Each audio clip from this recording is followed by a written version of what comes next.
كيف ما كنعرفوا سورة البقرة هي أطول سورة في القرآن الكريم، ولكن اللي ما عارفينش هو علاش تسمات بهذا الاسم.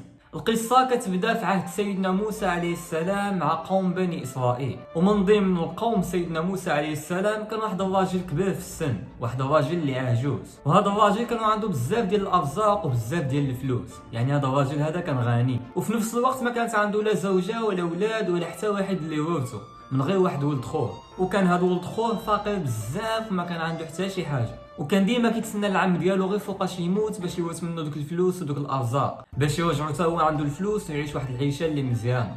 ولكن حكمه الله عز وجل كانت العكس، والله طول في العمر ديال داك الراجل العجوز بزاف، فداك الشاب ولد خوه ما قدرش يصبر، يا ما يستنى العم ديالو غير فوقاش يموت ولكن والو، وبقى كيقول شنو غندير حتى وسوس له الشيطان وقرر على انه يقتل العم ديالو باش يورث منه الفلوس والارزاق ويخرج من داك الفقر اللي عايش فيه. داكشي اللي دار، خرج واحد النهار في الليل ومشى عند عمو للدار ديالو وقتلو، وهز الجثه ديال عمو وخرج بها وحطها حتى الدار ديال واحد من قوم بني اسرائيل باش ما تبقاش عليه التهمه والناس ما يشكوش فيه.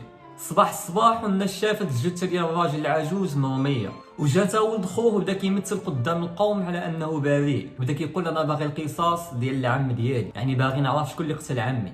بداو الناس كيتهموا بعضهم وكل واحد كيتهم الاخر، حتى قرروا يمشيو عند سيدنا موسى عليه السلام باش يلقى لهم شي حل ويعرفوا شكون اللي قتل هذا الراجل العجوز. فسيدنا موسى عليه السلام دعا الله عز وجل باش يوجهوا القاتل وباش تعرف الحقيقه، فالله استجاب دعاء سيدنا موسى عليه السلام وامر بني اسرائيل على انهم يذبحوا بقره. الناس او قوم بني اسرائيل جاتهم في شكل اش دخل البقره لجريمه قتل الراجل العجوز.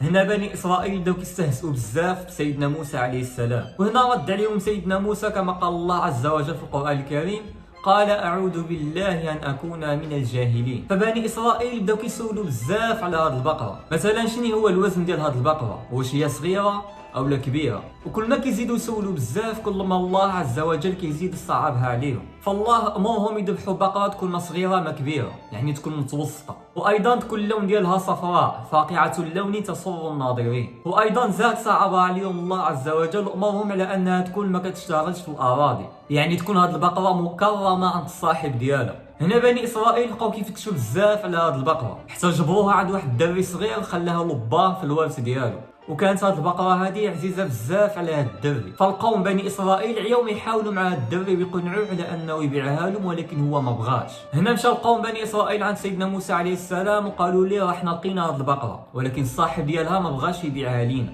رد عليهم سيدنا موسى عليه السلام وقال لهم حاولوا معاه حتى يبيعها لكم، حيت هذا هو الحل الوحيد اللي عندكم. وفعلا داك صاحب البقره بغى يبيعها له، وتباعت البقره باضعاف الوزن ديالها، يعني تباعت واحد الثروه اللي كبيره بزاف. ومن بعد ما شراوها الله عز وجل امرهم على انهم يذبحوها، وهادشي هذا كامل غير باش يعرفوا شكون اللي قتل الراجل العجوز. ومن بعد ما ذبحوها امرهم الله عز وجل باش يضربوا داك الراجل العجوز بالزنيطه ديال البقره. فهنا وقعت المعجزه، الله عز وجل حيا داك الراجل العجوز. من بعد ما ناض الراجل العجوز غوت وقال لي قتلني هو ولد خاي، وعاود مات الراجل العجوز من جديد.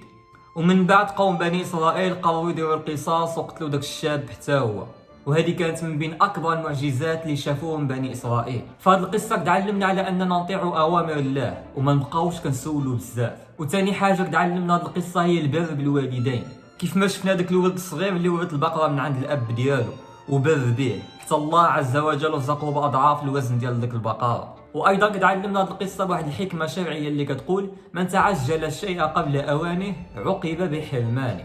فالحمد لله على نعم الله علينا، اللهم تقبل منا صلاتنا وصيامنا وحسن اعمالنا، امين امين. هذه هي القصه ديالنا ديال اليوم، كنتمنى تعجبكم، ما تنساوش واحد لايك وابوني وتهلاو.